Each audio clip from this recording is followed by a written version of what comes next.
রাধা কৃষ্ণর লীলাগুলি বোঝা খুব কঠিন। এই প্রেমের উপরে কোনো প্রেম নেই।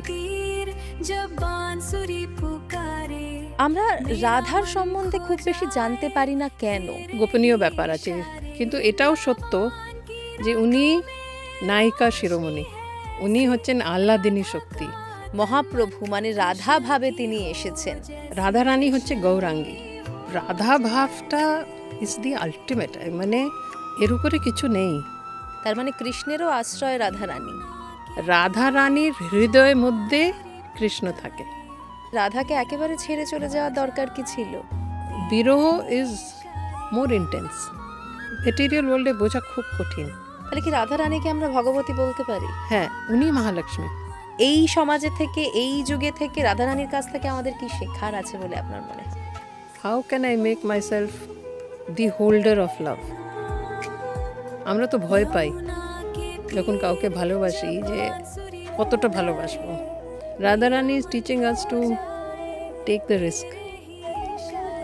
Risk, break your heart.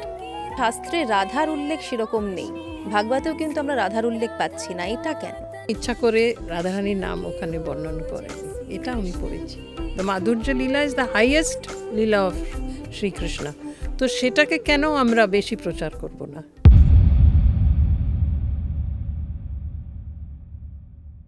সঙ্গে সঙ্গীতায় আপনাদের সঙ্গে আমি সঙ্গীতা।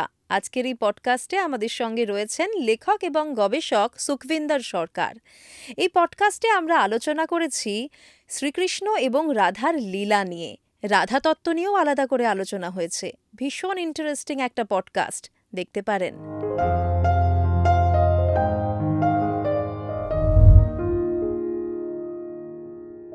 ম্যাম, সঙ্গে সঙ্গীতায় আপনাকে স্বাগত। কেমন আছেন বলুন? আমি খুব ভালো। আর আপনি যে আমাকে এত সুন্দর পডকাস্টে ডেকেছেন, ওটার জন্য আমি খুব ধন্যবাদ জানাচ্ছি আপনাকে। আপনি সময় বের করে এসেছেন আমাদের কাছে, এর জন্য অনেক অনেক ধন্যবাদ আপনাকে। আজকে আমরা আলোচনা করব রাধাকৃষ্ণের লীলা নিয়ে, আর বিশেষ করে রাধারানীকে নিয়ে আলোচনা করব। আমি প্রথমেই আপনার কাছ থেকে জানতে চাইব, আমরা রাধার সম্বন্ধে খুব বেশি জানতে পারি না কেন?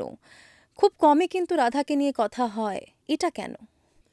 এটা ঠিকই কি রাধারানীকে নিয়ে চর্চা সেরকম এত পাবলিকলি হয় না, কারণ রাধা তত্ত্বটা একটু গোপনীয়। আর এটা জানতে হলে আমাদেরকে মহাপ্রভুর কথাও বলতে হবে, কারণ রাধারানীর লীলাটা অন্তরঙ্গ লীলা।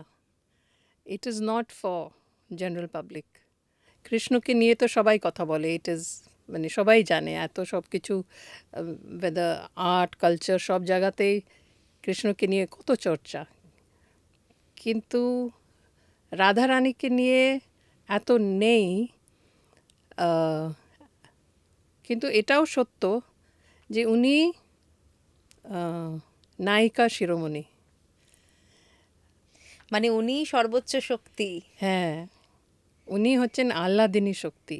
মানে আজকে আমরা যে আনন্দ অনুভব করি, ছোটোখাটো আনন্দ, এটা আসল আনন্দ না। যেটা আমরা আনন্দ বলি ওটা আসলে আনন্দ না, এটা এই ভৌতিক জগতের আনন্দ। কিন্তু উনি হচ্ছেন আনন্দের শক্তি, যেটাকে বলা হয় আহ্লাদিনী শক্তি, সচ্চিত আনন্দ বলা হয়, সেই আনন্দটাই তিনি। সো এতটাই মহত্বপূর্ণ ওনার স্থান। কিন্তু ওনার সম্বন্ধে এটা ঠিক কি খুব একটা বেশি জানা যায় না, কিন্তু আজকে ওটা নিয়ে আমরা চর্চা করব। একদম, আপনি মহাপ্রভুর কথা বললেন, আমরা বাংলায় বসে রয়েছি।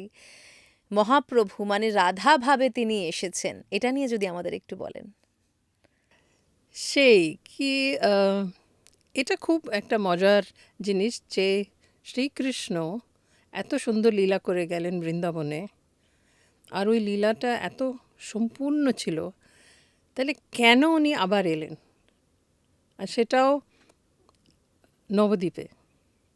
এটা পেছনে একটা খুব সুন্দর কারণ আছে, যে কারণটা রাধাকে নিয়ে। তো ওনার আসা একটা বহিরঙ্গ কারণ ছিল, উনি সংকীর্তন মুভমেন্টটা যেটা নিয়ে এলেন, শুধু বাংলাদেশে না, পুরো দেশে, পুরো পৃথিবীতে আজকে যদি লোকেরা মহামন্ত্র বলছে হরে কৃষ্ণ কৃষ্ণ কৃষ্ণ হরে হরে, হরে রাম রাম রাম হরে হরে, এটা তো পুরো ছড়িয়ে গেছে পুরো পৃথিবীতে। এই বিপ্লবটা তো উনি আনলেন। তারপরে একটা কালচারাল বিপ্লব আনলেন উনি, জাতি এইসব নিয়ে উনি কোনো ভেদভাব, এটা পুরো উনি ভেঙে দিলেন। একদম নতুনভাবে। আরেকটা বহিরঙ্গ কারণ আছে যে অদ্বৈত আচার্য উনি মহাপ্রভুর আগেই এসছেন, আর উনি ভীষণভাবে কৃষ্ণকে ডাক দিতেন যে তুমি এসো, আমাদের এখানে এত বিপদ, তোমাকে আসতেই হবে, তোমাকে নামতেই হবে। তো ওনার সেই ডাকটা এতই পাওয়ারফুল ছিল দ্যাট বৈকুণ্ঠটা নড়ে যেত। ওই জন্য ওনার আরেকটা নাম হচ্ছে নাড়া।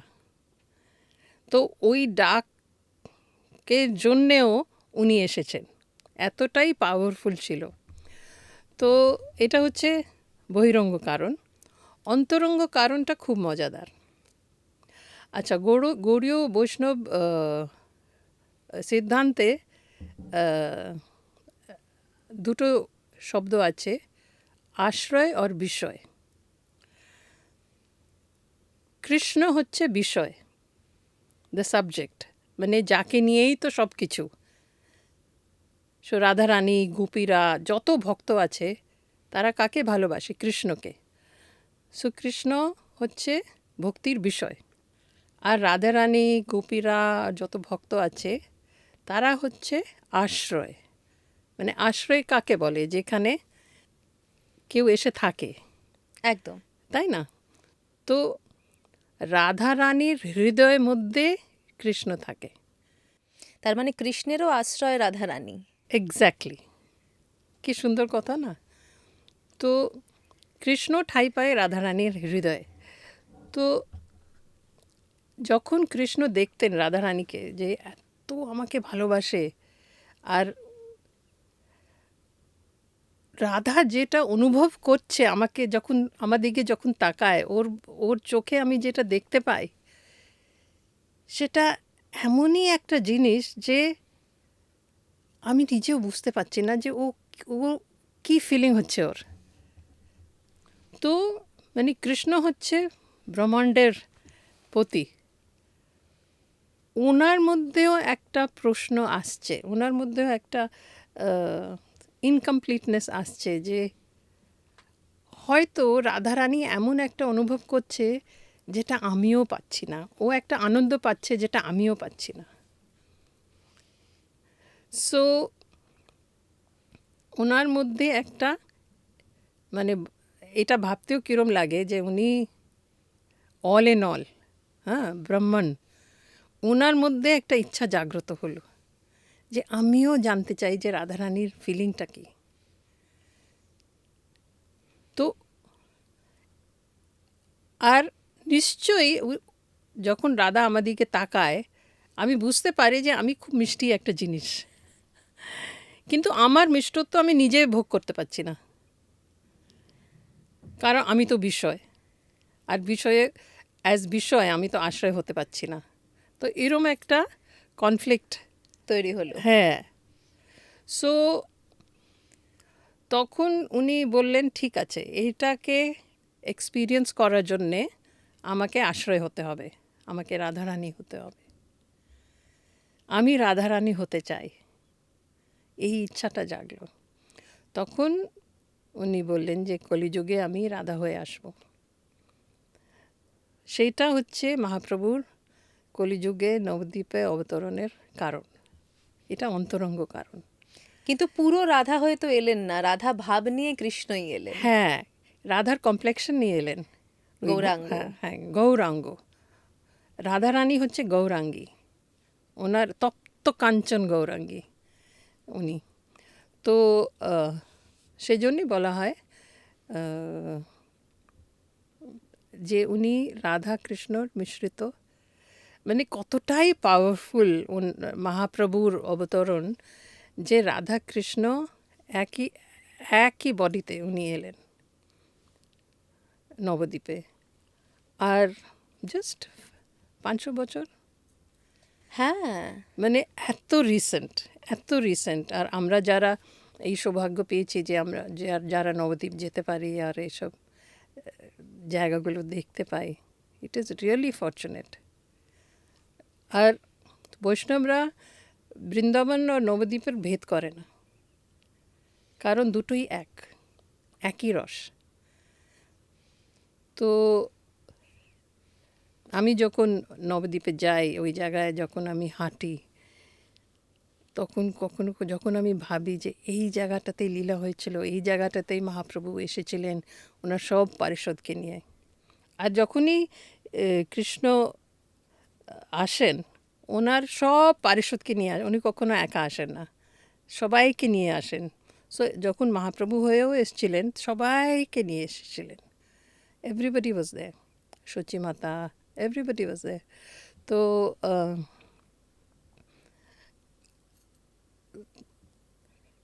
আর যারা গৌড়ীয় বৈষ্ণব, ওরা এটা খুব ভালো করে বোঝে দ্যাট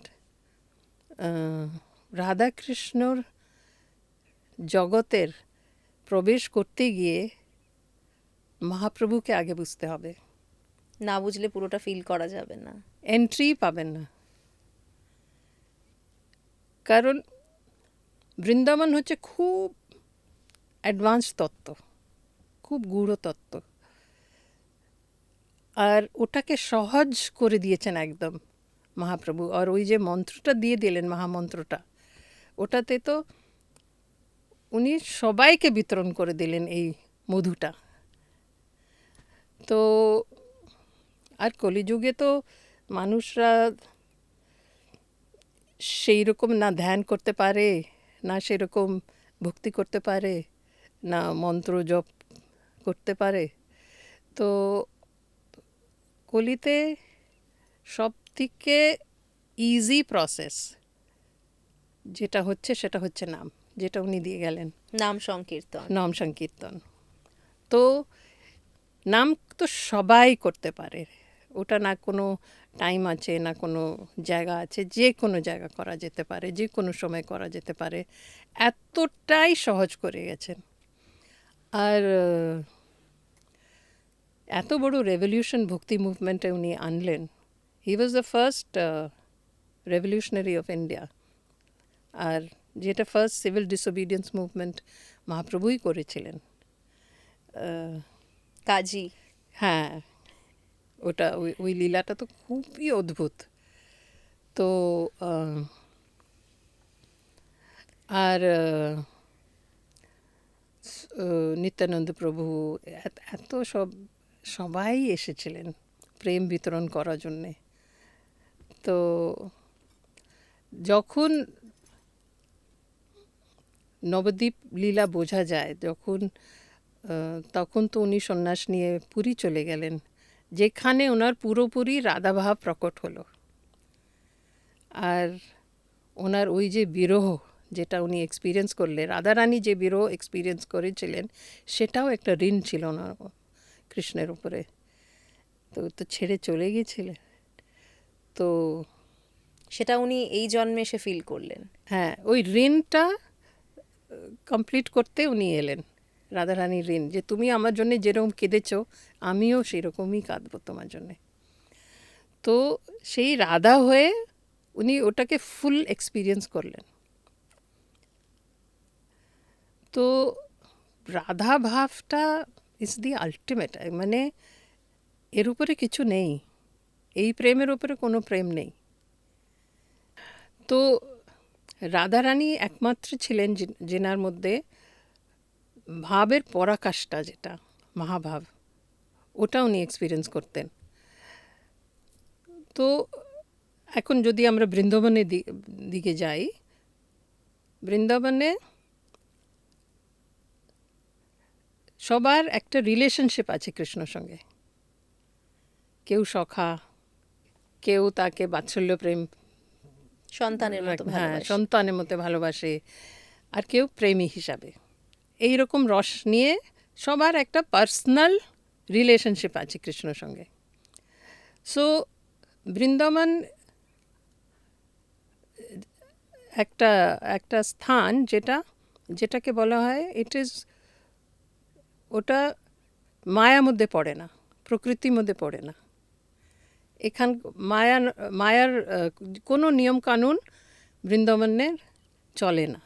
আচ্ছা, ওটার ঊর্ধ্বে, মায়ার ঊর্ধ্বে বৃন্দাবন। হ্যাঁ, মায়া ঢুকতে পারে না। Maya can only come to the border, কিন্তু বৃন্দাবনে ঢুকতে পারে না। বৃন্দাবনে হচ্ছে যোগমায়া। যোগমায়া হচ্ছেন যিনি কৃষ্ণ লীলায় সাহায্য করেন। যোগমায়াকে আমরা কৃষ্ণের জন্মের সময়ও দেখেছি।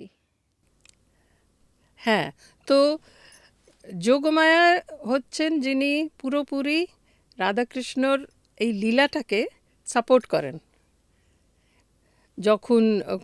যখন লীলার জন্যে বৃষ্টি দরকার হয় তখন বৃষ্টি নিয়ে আসেন, যখন খুব হাওয়া দরকার হয় তখন হাওয়া নিয়ে আসেন। সো আর যখন রাধারানীকে ওনার বাড়ি থেকে বার করে, কারণ শাশুড়ি আর ননদ তো একদম বন্ধ করে রাখে রাধারানীকে, ঘরের ভেতরে বাইরে যেতে দেয় না, কারণ জানে যে একটা কিছু আছে ব্যাপার। তখন যোগমায়া গিয়ে কিরম করে রাধারানীকে বাড়ি থেকে বার করে নিয়ে আসেন। এইসব খুব সুন্দর সুন্দর লীলা আছে, খুব পড়তেও ভালো লাগে, শুনতেও ভালো লাগে। আপনি বলুন না আমাদের কিছুটা। হ্যাঁ, তো যেরকম কৃষ্ণ প্রতীক্ষা করছে, ঘাটে বসে আছে যে রাধারানী আসবে, কিন্তু ওর শাশুড়ি আর ননদ কাছে খবর চলে গেছে যে এরম একটা কালো ছেলে আছে, সে আমার বৌমা পেছনে লাগে। তো ওরা বৌমাকে বাড়ি থেকে বেরোতে দেবে না। She is married. তো তো রাধারানীও খুব কান্না পাচ্ছে যে কি করে বাড়ি থেকে বেরোয়। তো আর কাঁদতে পারছে না, যে কাঁদলে তো শাশুড়ি জিজ্ঞেস করবে যে কী ব্যাপার, তুমি কাঁদছো কেন। তখন ওই রান্নাঘরে যখন কাঠটা দিয়ে এত ধোঁয়া করে দিচ্ছে যে চোখ দিয়ে জল আসছে, তখন শাশুড়ি জিজ্ঞেস করলে বলে এই ধোঁয়ার জন্যে আমি কাঁদছি। তখন কোনো রকমে যোগমায়া গিয়ে বলে যে একটা সূর্য পুজো আছে, তার জন্যে তো আমরা সবাই গিয়ে ফুল তুলতে হয়, অনেক কিছু করতে হয়, তো তোমার বৌমাকে পাঠাও আমার সঙ্গে। তো এইরম বলে বাড়ি থেকে বের করে নিয়ে এসছে। তখন গিয়ে কুঞ্জে নিয়ে গেছে। তো সেখানে রাধাকৃষ্ণ কুঞ্জে বসে আছেন। তো সেখানে রাধারানী যে ননদ, তার তো খুব সন্দেহ যে না কিছু একটা ব্যাপার আছে। সে পেছনে পেছনে যায়, গিয়ে দেখে যে ও রাধারানী একটা কুঞ্জে গেছে, সেই কুঞ্জের দিকে যায়। তখন প্রায় ঢুকে গেছে কুঞ্জে, তখন কৃষ্ণ বলল যে তোমার ননদ আসছে।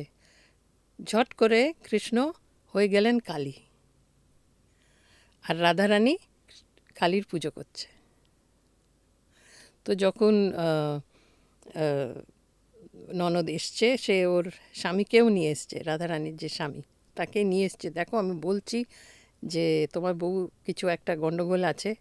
সে এসে দেখে যে ওর বউ কালী মায়ের পুজো করছে। হ্যাঁ, কালী মা পুজো করছে। উনি কালী ভক্ত ছিলেন। তো উনি বললেন বাহ কী সুন্দর, তুমি এমনি এমনি আমার বউয়ের নামে নিন্দা করো, সেরম তো কিচ্ছুই না। সো দ্যাট ইজ একটা খুব সুন্দর উদাহরণ যখন কৃষ্ণ কালী হয়ে গিয়েছিলেন। হ্যাঁ, কৃষ্ণকালী তো এখন পুজোও হয় আমাদের অনেক জায়গাতে, আমরা দেখতেও পাই, হ্যাঁ, মন্দিরও আছে। হ্যাঁ।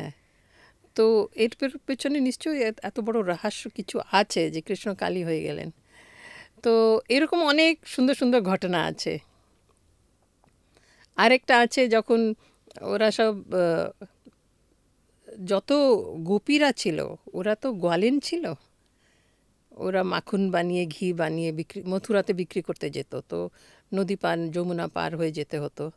তখন একদিন ওরা যাচ্ছে, তো কৃষ্ণ যোগমায়ার সাহায্যে নিয়ে সব যত নৌকো ছিল সব গায়েব করে দিল, শুধু নিজে একটা নৌকো নিয়ে দাঁড়িয়ে আছে। বলল যে আজকে তো একটাই নৌকো, যেতে হলে আমার নৌকো যেতে হবে। রাধারানীও ছিল তখন। ওরা বলছে ঠিক আছে নিয়ে চলো আমাদেরকে। বললো না না না, এমনি যেতে পারবে না, তোমাদেরকে আমাকে টাকা দিতে হবে। আমি বললাম হ্যাঁ দেবো, 2 আনা দেবো। বললো না 2 আনা দিয়ে তো হবে না। বলে ঠিক আছে 4 আনা দেবো। না 4 আনা দিয়ে তো হবে না। তো এরকম বার্গেনিং চলছে খুব। তখন কৃষ্ণ বলছে না 16 আনা দিতে হবে, তাহলেই নিয়ে যাব। এই সেই 16 আনা। হ্যাঁ, সে 16 আনা দিলে নিয়ে যাব। এইগুলো হচ্ছে পদাবলী কীর্তন। এই পদাবলী কীর্তনে এইসব এত সুন্দর করে এটাকে বোঝানো হয়। পদাবলী কীর্তন হচ্ছে দ্য জেম অফ বেঙ্গল। এত সুন্দর, এত সুন্দর, চোখ দিয়ে জল পড়ে যখন এইসব এইসব লীলাগুলো যখন গানের মাধ্যমে বলা হয়। তখন যখন কৃষ্ণ বলল যে শুধু 16 আনা দিয়ে তো হবে না, আমাকে তোমাদের ওজনটাও দেখতে হবে। তখন ওরা খুব রেগে গেছে গোপীরা, যে এই তুমি কি ধরনের নৌকা চালক, এইসব কথা তো আমরা আগে শুনিনি। বললো হ্যাঁ আজকে তো আমি একা আছি, হয়তো তোমরা ডিসাইড করো, যেতে চাইলে এটা আমার কথা মানতে হবে। তো বললো বলো কি বলছো। সে এক মন হতে হবে, তাহলেই আমি ঢুকতে দেব। তখন গোপীরা বলল ঠিক আছে। তো এই এত সুন্দর করে এইসব লীলা বর্ণন হয়। তখন ওরা নৌকোর মধ্যে যায়, তখন রাধারানী ঘুমটা নিয়ে বসে আছে, কৃষ্ণ ওর মুখ দেখতে পাচ্ছে না, খুব চেষ্টা করছে, কিছুতেই হচ্ছে না।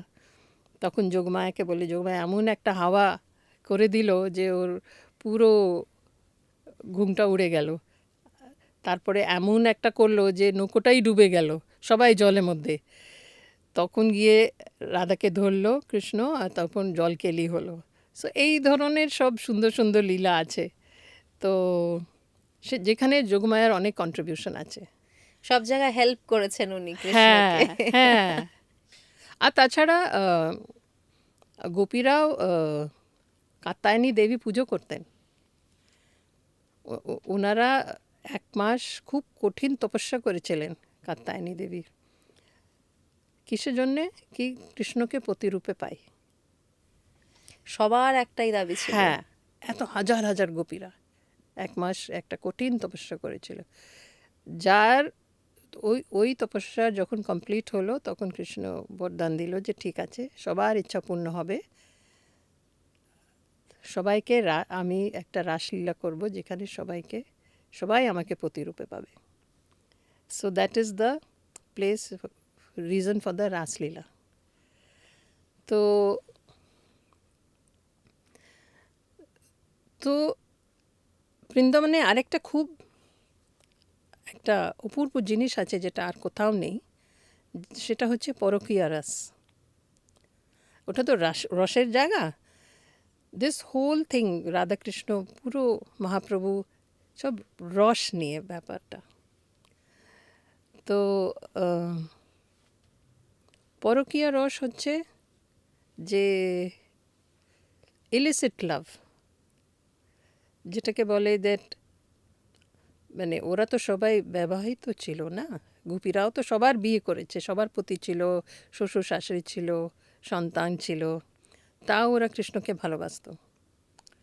তো outside of rules and regulations, outside of morality, মানে এটা তো ধর্ম বলে যে এটা তো হওয়ার কথা নয়, এটা তো খুবই অনুচিত, এটা হয় নাকি, এরা সবাই কলঙ্কিনী। কিন্তু যারা কৃষ্ণকে প্রেম করে তারা কলঙ্কিনী হতে রাজি। সেটাই, মানে সব কিছু ছেড়ে দিতে হবে, সব কিছু ছেড়ে দিতে হবে। আর বদনাম হওয়াটা তো সব মহিলাদের এটা সব থেকে বড় ভয় না, সেটাকেও ত্যাগ করতে হবে। তার মানে ভালোবাসাটা কোন লেভেলে হ্যাঁ সেটা বোঝানোর জন্য হয়তো এটা একটা রূপক। হ্যাঁ। তো আহ, তো পরকীয়া ভাব হচ্ছে যে তাকে ভালোবাসা যে আমার স্বামী না, এক্সট্রা ম্যারিটাল যেটাকে বলা হয়। এই ভাবটা হচ্ছে আলটিমেট ভাব। মানে তুমি কি সব কিছুর ঊর্ধ্বে যেতে পারবে আমাকে ভালোবাসতে? সব কিছু ত্যাগ করতে পারবে? কিন্তু এখন বর্তমান সময়ে এইটা শুনে তো অনেক মানুষই বলবেন তাহলে আমরাও পরকীয়া করি, হ্যাঁ, সেটা তো খুব বলেও সমস্যা হয়ে যাবে। বলেও তো। আর না, অনেকেই বলে যে কৃষ্ণ যখন এত বিয়ে করতে পারতো, ওর এত গার্লফ্রেন্ড ছিল, এত মানে পত্নী ছিল, তো আমরা কেন করতে পারবো না? সো এটা তো মূর্খতা। কৃষ্ণ তো অনেক অসুরকেও বধ করেছেন। কৃষ্ণ তো মহাভারতের সময় বিশ্বরূপ দর্শনও করেছেন। দিয়েছিলেন, আর কত চমৎকারও করেছিলেন। তোমরা করে দেখাও। তাছাড়া আরেকটা জিনিস যেটা আমার গুরুদেব অনেকবার বলতেন, আর ওটা বুঝতে আমাদের সময় লেগেছে, যে এইসব লীলা শুনে এটা আর এইসব কথা শুনে অনুসরণ করতে হয়, অনুকরণ করতে হয় না। এখানেই ভুল। যারা জানে না তারা বলে আমরা অনুকরণ করব। Not at all. উনি ব্রাহ্মণ আর আমরা জীবতত্ত্ব, অনেক তফাৎ আছে। কোনো দিন ওখানে যেতে পারবো না, আমরা কোনো দিন বিষয় হতে পারবো না। অনলি কৃষ্ণ ইজ দ্য বিষয়, অনলি কৃষ্ণ। আমরা আশ্রয় হতে পারি, এটাও খুব বড় কথা। এটাও not easy to be an আশ্রয় for Krishna. It is not easy, ওটাও অনেক সাধনা লাগে। গোপীরা ছিল, রাধারানী ছিল, সবাই হতে পারে না। তো সেই পরকীয়া ভাব। তো আর সব রসের মধ্যে শৃঙ্গার রস, যেটা সবথেকে সুন্দর রস, সেই রসটা। তো এই টেস্টটা সবাই পাস করতে পারে না। সবাই বলে ঠিক আছে আমার ঘর সংসারটা গুছিয়ে নিই, তারপরে আমি ওই দিকে তাকাবো। খুব কম আছে মীরাবাই মতন যারা সব কিছু ছেড়ে রাস্তায় বেরিয়ে গেলেন, সব ত্যাগ করে। সব ত্যাগ করে। তো যখন গোপীদের কথা বলতে হয়, তা গোপীরা কারা? হু ওয়াজ দে? এই প্রশ্নটা তো আসবেই যে গোপীরা কারা অ্যাকচুয়ালি। হ্যাঁ, আমরা ওরা কি তাদের কথা গোয়ালিন? তো ওরা বলি। কি ওই অর্ডিনারি গোয়ালিন যারা একদম গ্রামে থাকে আর দই দিয়ে মাখন বানায়, সেটা বিক্রি করতে যায়? ওরা কি একদম আনএডুকেটেড, ইলিটারেট? তা নয়, তা নয়, নট এট অল। ওরা সবাই লক্ষ্মী, দেয়ার অল। ওরা রাধারানীরই অংশ, রাধারানীরই প্রকাশ। আর দু রকমের গোপী হয়, একটা হয়ে নিত্যসিদ্ধা, যারা কোনো দিন মায়া জগতে ঢোকে না, ওরা ইটার্নালি সিদ্ধ। আর হয় সাধন সিদ্ধা, মানে সাধন দ্বারা ওরা গোপী দেহ পেয়েছে। তো যারা সাধন সিদ্ধা তারা হয়তো ঋষি ছিল আগে জন্মে। যে সো এটার জন্যে আমাদেরকে রামের লীলা মধ্যেও চলে যেতে হয়। যখন সীতার হরণ হলো, যখন রাম দণ্ডকারণ জঙ্গলে ঘুরছিলেন, হে সীতা, হা সীতা করে, কোথায় তুমি? আর ওই যে ওনার করুণ অবস্থা ছিল। তো দণ্ডকারণ মধ্যে অনেক ঋষি ছিল যারা ধ্যান করছিলেন, আর ওরা সবাই আত্মারাম ছিলেন। মানে দে হ্যাড, ওরা হাইয়েস্ট লেভেল অফ রিয়েলাইজেশন ওদের ছিল। আর কার ধ্যান করছিলেন? ওরা সবাই রামের ধ্যান করছিলেন। তখন হঠাৎ ওরা জানলো যে এখানেই আছেন রাম আমাদের, এখানেই হ্যাঁ, আছে। এখানেই আছেন। যাদের পুজো আমরা করছি, যাদের ধ্যান আমরা করছি, উনি এখানেই আছেন। সবাই ধ্যান ছেড়ে দৌড়ে গেল। আর দেখতে, যখন ওরা রামের কাছে গেলেন, তখন ওরা কি দেখেন? যে উনি কান্না করছেন, হাসিতে হাসিতে করে কাঁদছেন। তখন উনি খুব সারপ্রাইজড হয়ে গেলেন সবাই, যে আমরা তো ভাবতাম যে উনি এসবের ঊর্ধ্বে। এটা তো খুবই একটা হিউম্যান ইমোশন, এই বিরহ, এটা কি করে হতে পারে? তারপরে সবার ওই যত ঋষি ছিল সবার মধ্যে একটা একটা ফিলিং এলো যে রাম যদি সীতার জন্য এরম কাঁদতে পারে, এরম ফিলিং হতে পারে, তাহলে আমাদের জন্য যদি এরম ফিলিং হতো তাহলে কীরকম হতো। সো এই সব লীলার পেছনে খুব গুঁড়ো কারণ আছে, মানে প্রত্যেকটার সাথে প্রত্যেকটা লিঙ্ক আছে। আর লিঙ্ক অলসো মানে খুব সুন্দর একটা প্রসেস চলছে এখানে। ওরা সবাই একটা লেভেলে পৌঁছে গিয়েছিল, কিন্তু তখন শ্রীরাম এটা বুঝেছেন যে এটাকে ব্রেক করতে হবে, বিকজ ওরা ভাবছে আমরা পৌঁছে গেছি, আমরা এখন যেখানে পৌঁছানো ছিল আমাদের সাধনা দ্বারা আমরা ওখানে পৌঁছে গেছি। তো সেই ভ্রমটাকে ভাঙতে হবে, সেটার জন্যেও এই লীলা করা হয়েছে। সো যখন ওদের মধ্যে এই একটা একটা তরঙ্গের মধ্যে সব ঋষিদের মধ্যে একটা ভাব এলো, আমরাও রামকে প্রেমী রূপে পেতে চাই, তখন রাম বুঝে গেলেন যে ওদের মনের কী ভাব ভাবনাটা। উঠেছে। তখন উনিও ওইভাবেই কমিউনিকেট করলেন যে এই জন্মে তো সেটা হবে না, আমি যখন আবার আসবো কৃষ্ণ হয় তোমাদের সবার ইচ্ছা পূর্ণ হবে। ওই সব ঋষি মানে যারা রিয়েলাইজড মাস্টার্স, ওরা গুপি দেহ পেয়ে মানে গুপি দেহ পাওয়া মানে খুবই কঠিন, খুব সাধনা দ্বারাই পাওয়া যেতে পারে। তো ঋষিচারী গুপি যারা তারা এরা। আর একটা ছিল শ্রুতিচারী গুপি। যত শ্রুতি আছে সবাই তো কৃষ্ণর বর্ণনা করে, সবাই কৃষ্ণ প্রশংসা করে, অল প্রেজিং কৃষ্ণা, আর সবাই ওটা পড়ে আনন্দ পায়। তখন ওদের মনেও একটা ভাব এলো যে আমরা তো শব্দ হিসাবে আছি খালি, কিন্তু আমরা এক্সপিরিয়েন্স করতে পারছি, আমরা অনুভব করতে চাই যে কৃষ্ণকে ভালোবাসতে কীরম হবে। তো ওরাও সাধনা করে গুপি দেহ পেয়েছিল। সো এবার বুঝতে পারছো গুপিরা কারা। একদমই, তারা মানে সিদ্ধই ছিলেন বরাবর। Absolutely already realised, completely pure. আর আমি যেটা বললাম ওরা সবাই লক্ষ্মী, মানে কোনো কিছুর অভাব নেই, কিন্তু বৃন্দাবনে ঐশ্বর্য প্রকাশ পায় না। কেন? ওটা ঐশ্বর্য জায়গাই না, ওখানে একটাই জিনিস প্রকাশ পায় যেটা হচ্ছে মাধুর্য। কেউ যদি ঐশ্বর্য নিয়ে ওখানে আসতে চায় ঢুকতে পারবে না। ঐশ্বর্য হচ্ছে মথুরা, দ্বারকা, যেখানে কৃষ্ণ রাজা ছিলেন, রাজকুমার ছিলেন, মথুরাতে গিয়ে দ্বারকাতে গিয়ে রাজা হলেন।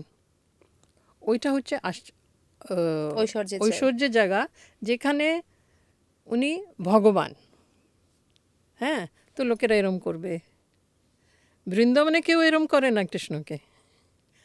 ওর যে সখাগুলি ওর উপরে চড়ে আর কৃষ্ণ ওদের পা ধরে দৌড়চ্ছে, আর গুপিরা গালাগালি দিচ্ছে, আর সবার বাড়ি গিয়ে মাখন চুরি করছে, আর তারপর ওরা সবাই মা যশোদা গিয়ে কমপ্লেন করছে তোমার ছেলে এই করেছে, তোমার ছেলে এই করেছে, ভীষণ দুষ্টু, ভীষণ এই।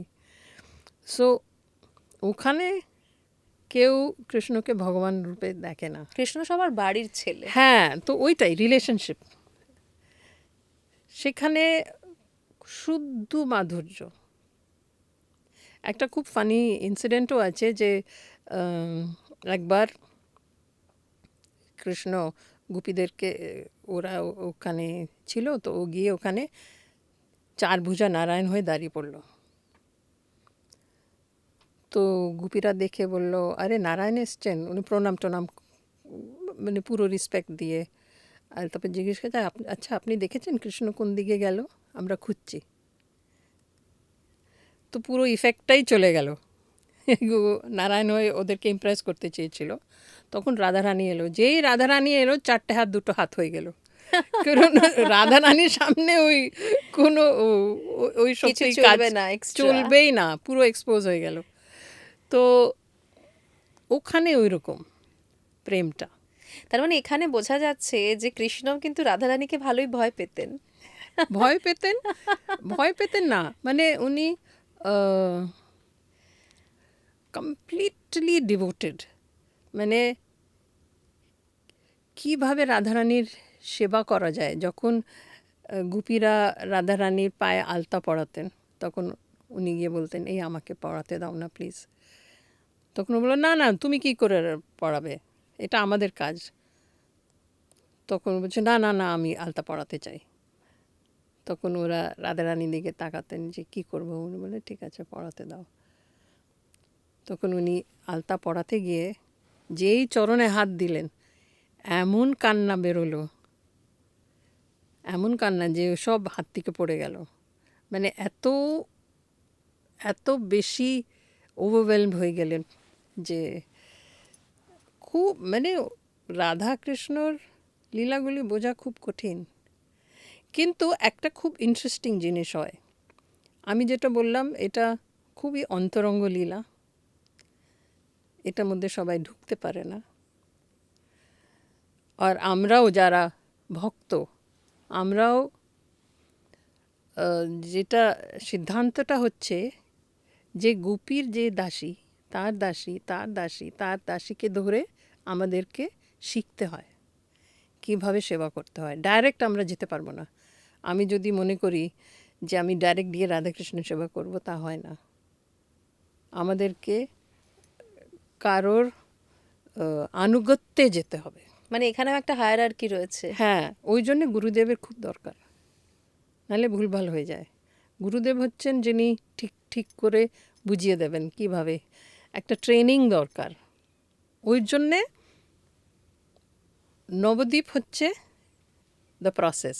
নবদ্বীপে গিয়ে আমরা আগে ভালো করে শিখে নেব, তারপরে বৃন্দাবনে ঢুকবো।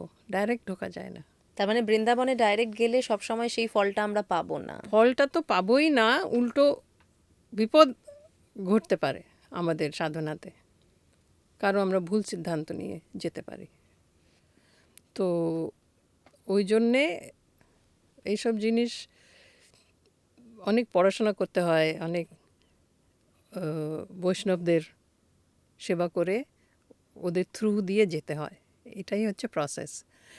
সো আমি যেটা বললাম যে it is a place of মাধুর্য, এবং ভালোবাসা, প্রেম। প্রেম, আলটিমেটলি প্রেম। আশ্রয়টা কি? প্রেমের আশ্রয়। আর ওই যে কন্টেন করা, সেটার জন্য অনেক সাধনা লাগে, ওই প্রেমটাকে ধরে রাখা অতটা ইজি নয়। Not at all. আর গোপীরা যখন কৃষ্ণে মথুরায় চলে গেলেন, তারপরে তো আর ফিরে এলেন না, না? They were young girls, 16-year-old, 15-year-old, all those gopis. তো সারা জীবন তো ওরা কেঁদেইছে। বিরহ, বিরহ তাপ যে কি জিনিস, এটা গোপীদের লাইফটা পড়ে বোঝা যায়। রাধার ক্ষেত্রেও আমরা সেটাই দেখি। হ্যাঁ, সেটাই। আর সেটা জাস্ট 500 বছর আগে মহাপ্রভু ওই লীলাটা করে গেলেন বলে আমরা ওই অ্যাকচুয়াল রেকর্ডস আছে যে ওই বিরহটা যে কত তীব্র আর কত কঠিন। যখন মহাপ্রভু শেষের দিকে যখন ওনার রাধাভাবে বিরহটা হতো, তখন ওনার সব জয়েন্টস খুলে যেত, শরীরে হ্যাঁ, সব জয়েন্টস খুলে যেত, এত তীব্র ওনার বিরহটা ছিল। বডি কখনো ছোট হয়ে যেত, হ্যাঁ। কখনো বেড়ে যেত। যখন ওনার মনে হতো যে কৃষ্ণ বাইরে কোথাও আছে, আমি খুঁজে পাচ্ছি না, তখন ওনার সব জয়েন্ট, ওনার শরীর খুব লম্বা হয়ে যেত। তখন যারা ছিলেন ওনার সঙ্গে, তারা নাম করে করে করে করে আস্তে আস্তে আস্তে ওনাকে ফেরত আনতেন। আর যখন ওনার মনে হচ্ছে কৃষ্ণ আমার ভিতরে আছে, তখন উনি একদম ছোট হয়ে যেত শরীর। সো এই যে bodily transformation, these are not easy. এটাকেই বলে মহাভাব। এটা শুধু রাধারানী আর মহাপ্রভু এক্সপিরিয়েন্স করেছেন, আর কেউ করতে পারে না। আমরা রাধারানীর কথা এবার একটু ডিটেলে যাই। ওনাকে সুপ্রিম পাওয়ার বলা হচ্ছে, সুপ্রিম ফেমিনিন পাওয়ার বলা হচ্ছে, এটা কেন? তো যখন আমরা বৃন্দাবন লীলায় যাই তখন এন্ট্রি তো আমরা কৃষ্ণকে দিয়েই করি। Everybody first falls in love with Krishna, এত সুন্দর, এত মধুর। তারপরে যেতে যেতে যেতে তখন আমরা রাধারানীকে মিট করি, তখন রাধারানী সম্বন্ধে জানতে আরম্ভ হয়। তখন রাধাকৃষ্ণর প্রেমের সম্বন্ধে আমরা জানতে পারি। তারপরে ওইসব লীলা আছে যেখানে রাধারানী মান করেছেন। যদি ওই গীত গোবিন্দ, যেটা জয়দেবের গীত গোবিন্দ, ওটা তো খুবই একটা সুন্দর কাব্য, যেখানে এই শৃঙ্গার রসটাকে এক্সপ্রেস করা হয়েছে, যেখানে বলা হয় যে শ্রীকৃষ্ণ নিজে গিয়ে একটা লাইন লিখেছিলেন। তো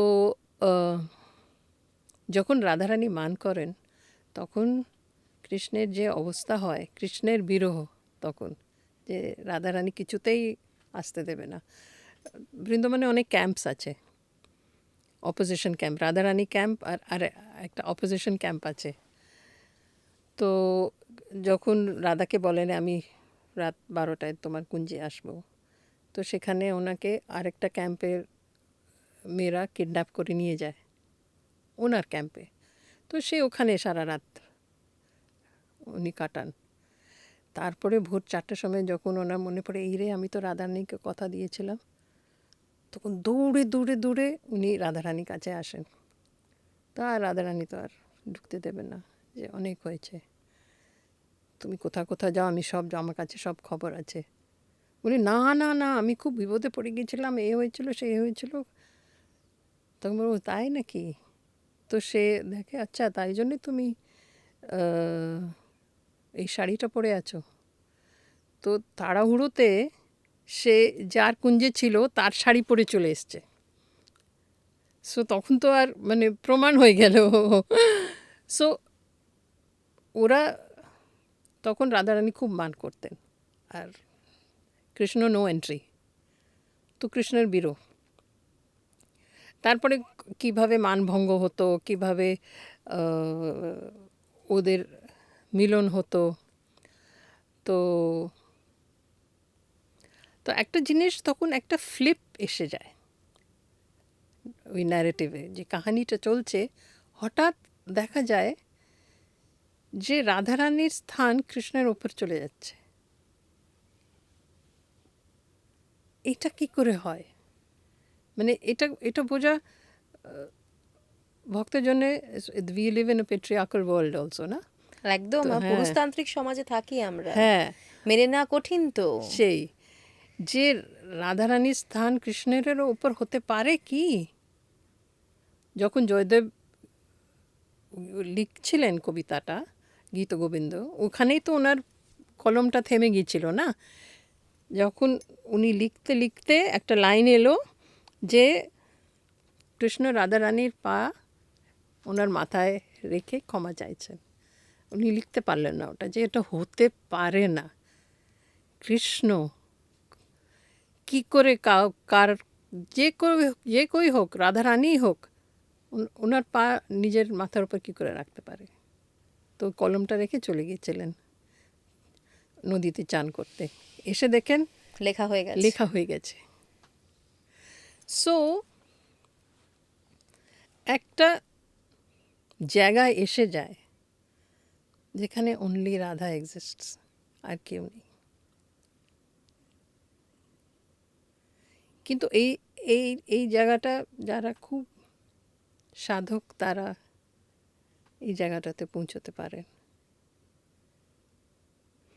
আর আমরা তো গুপীদের কথা বলি, অষ্টসখী আর সব এতগুলি গুপী আছে। দ্যার ইজ আরেকটা শ্রেণী আছে বৃন্দাবনে যারা তার থেকেও অ্যাডভান্সড, তারা হচ্ছে মঞ্জুরি। মঞ্জুরি বয়স গোপীদের থেকে কম। গোপীরা তো তাও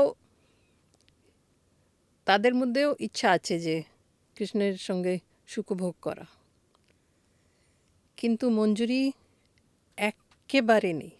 মঞ্জুরিদের মধ্যে কোনো ইগো নেই, জিরো। ওরা নিজস্ব পুরোপুরি 110% রাধারানী সেবা লাগিয়ে দিয়েছে। আর মঞ্জুরিরা কৃষ্ণকে এই জন্যে ভালোবাসে কারণ রাধারানী কৃষ্ণকে ভালোবাসে। তার মানে ওনাদের কাছে রাধারানী সব। শুধু রাধারানী, রাধারানীর সব। এই যে ছটে গোস্বামী ছিলেন যিনি মহাপ্রভুর যেনাকে নবদ্বীপে পাঠিয়েছিলেন, বৃন্দাবনে পাঠিয়েছিলেন। বৃন্দাবন তো লুপ্ত হয়ে গেছিল। হ্যাঁ, মহাপ্রভুই তো পরে হ্যাঁ তিনি খুঁজে বের করেন ওনার শিষ্যদেরকে পাঠান ওখানে। হ্যাঁ, ওই যে শিষ্য, তারা যে স্বর গোস্বামী, তারা সবাই মঞ্জরি ছিলেন। তাদের আসল স্বরূপ হচ্ছে মঞ্জরি, রূপ মঞ্জরি, লবঙ্গ মঞ্জরি। তো মঞ্জরি শ্রেণীটা আরও মানে সেবাটা অলমোস্ট ইম্পসিবল টু কনসিভ, যে কতটা সেলফলেস সেবা। So there is a place in Vrindavan যেখানে শুদ্ধ রাধা, আর কিচ্ছু নেই। বৃন্দাবনের মানুষ মনে হয় রাধা রাধাই করেন বেশি, হ্যাঁ, না? আর এটা কৃষ্ণের খুব নাম অদ্ভুত। নেই ওখানে। যখন ওটা কৃষ্ণের স্থান, রাধারানী তো বরসানাতে ছিলেন, আর ওনার জন্ম হয়েছিল অন্য জায়গায়। কিন্তু যখন যাবে তখন কৃষ্ণ কৃষ্ণ কেউ বলে না, রাধে রাধেই বলে সবাই। রাধে রাধেই বলে সব। আর কত মধুর না, when you say Radhe Radhe, কত মধুর। তো রাধা তত্ত্ব যদি বোঝা যায়, রাধারানীর সেবা যদি করা যায়। যখন কৃষ্ণ চলে গেলেন বৃন্দাবন থেকে, তখন ওরা যে বিরহে ছিল সবাই, নন্দবাবা, যশোদামা, সবাই 100 বছর পরে ওরা আবার কৃষ্ণের সঙ্গে দেখা হয়েছিল কুরুক্ষেত্রে। ওখানে একটা খুব বড় ক্যাম্প হয়েছিল। তো বৃন্দাবন থেকে তো খুব কাছে, তখন ওরা সবাই গিয়েছিল। তো একটা টেন্টে ওরা সবাই ছিল। তো যত পাটরানী ছিল শ্রীকৃষ্ণের, রুক্মিণী, সত্যভামা, ওরা সবাই তো এসেছিলেন কুরুক্ষেত্রে শ্রীকৃষ্ণের সঙ্গে। তো ওদের মনে খুব একটা কিউরিওসিটি ছিল যে রাধা সম্বন্ধে। কারণ যখন কৃষ্ণ দ্বারকাতেও যখন একা বসে থাকতেন, রাতে চোখ দিয়ে জল পড়তো, তখন রুক্মিণী জিজ্ঞেস করতেন কার কথা ভাবছো। উনি বলতেন না, ঘুমের মধ্যে উনি হয়তো রাধা রাধা বলতেন। তখন ওরা সবাই জানতো যে রাধা একজন আছে যাকে কৃষ্ণ খুব প্রেম করে। তো যখন ওরা শুনলো যে রাধারানীও এসছে, তখন ওরা ভাবলো যে চলো গিয়ে দেখি। আর ওরা সবাই তো অপূর্ব সুন্দরী ছিল, মানে স্বর্গের অপ্সরা থেকেও বেশি সুন্দর ছিল ওরা। তো ওদের তো একটা অহংকার ছিল যে আর কত সুন্দর হতে পারে রাধারানী। সো ওরা ওই ক্যাম্পে গেল। তো ওখানে গিয়ে ওরা একটা অপূর্ব, একটা স্নিগ্ধ সুন্দর একজন দাঁড়িয়ে আছেন। সো তাকে প্রণাম করে বললেন, ভেবে যে উনি রাধারানী। তো সে মেয়েটা বলল, না না, আমি তো না দাসী, রাধারানী ভেতরে আছেন, আপনি যান।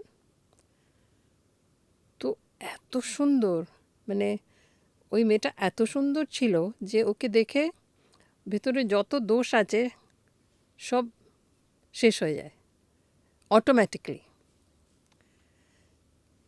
তো কিছু রানী তো ওখান থেকেই চলে গেলেন যে আমরা সহ্য করতে পারছি না এত বিউটি। তা কিছু 3-4 জন এগিয়ে এলেন।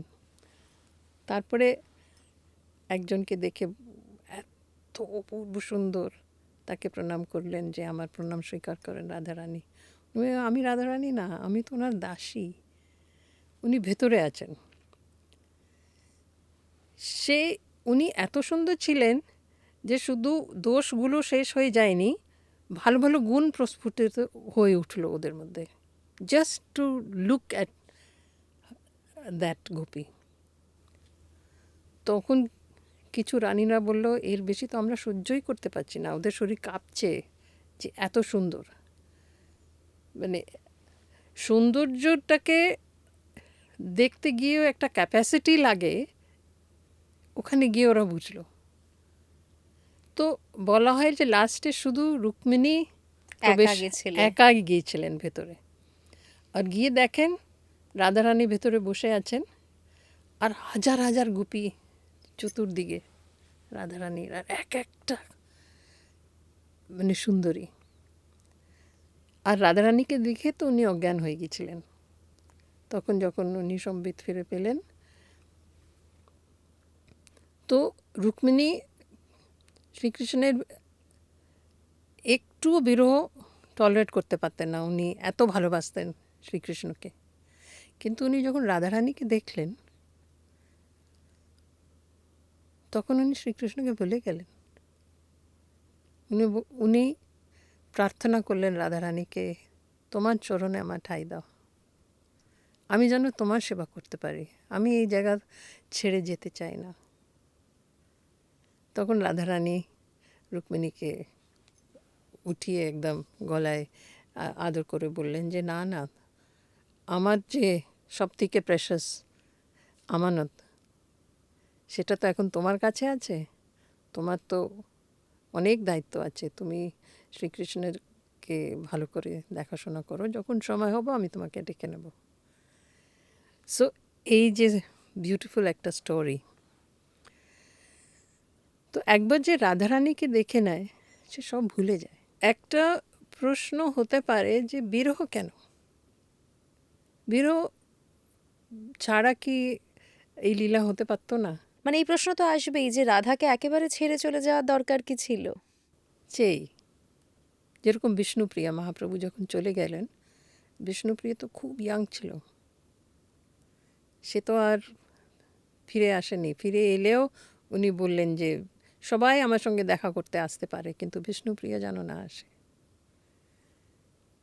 আর বিষ্ণুপ্রিয়া বিরহ, বিষ্ণুপ্রিয়া যে তপস্যা কি সাংঘাতিক ছিল। তো রাধারানী যে বিরহটা, গোপীদের যে বিরহটা, ওয়াই ইজ ইট ইম্পর্ট্যান্ট? এটা বলা হয় যে বিরহটা যে যে হিটটা, এটা খুব ইন্টেন্স। যখন যখন মিটিং হয়, যখন মিলন হয়, তখন তো কৃষ্ণ সামনে আছে, সেটা একটা আনন্দ। কিন্তু যখন কৃষ্ণ নেই, তখন সব কিছু কৃষ্ণ হয়ে যায়। যখন রাধারানী তমাল গাছকে দেখতেন, ওর তো কালো, তমালটা তো কালো, তখন উনি ভাবতেন এটা কৃষ্ণ, তাকে জড়িয়ে ধরতেন। যখন একটা বাম্বল বি, যেটা যেটা মৌমাছি। হ্যাঁ, মৌমাছিকে দেখতেন, তার সঙ্গে তো একটা পুরো একটা গ্রন্থই আছে যে উনি মৌমাছিকে কী বলেছিলেন। তো তখন উনি কৃষ্ণকে সব জায়গা দেখতেন। সো বিরহ ইজ মোর ইন্টেন্স। আর বিরহ মধ্যে ওই ভক্তির ম্যাচুরেশন হয়। বিরহকে ধরে থাকা তো সহজ না। লোকেরা 2 দিন কাঁদে, 10 দিন কাঁদে, 1 তারপর মাস আস্তে কাঁদে, আস্তে ভুলে যায়। হ্যাঁ, তারপর আস্তে আস্তে ওই ব্যথাটা কমে যায়। কিন্তু রাধারানীর ব্যথা কমে না, রাধারানীর ব্যথা বাড়ে, দিনে দিন বাড়ে। তো এই জিনিসটা মেটেরিয়াল ওয়ার্ল্ডে বোঝা খুব কঠিন। হ্যাঁ, আজকের দিনে দাঁড়িয়ে যেখানে রিলেশনশিপ এত ফ্র্যাজাইল এখন আমাদের সমাজে, তাই না? মানে আজ আছে কাল নেই, কোনো মানে শিওরিটি নেই, আজ আছে তো কাল থাকবে, সেখানে দাঁড়িয়ে এটা বোঝা তো সত্যি ভীষণ কঠিন। সেই তো এই এই সেপারেশনটাকে ধরে রাখা, এই বিরহটাকে ধরে রাখা, আর বিরহ মধ্যেই গিয়ে প্রাণ ত্যাগ করা আলটিমেটলি,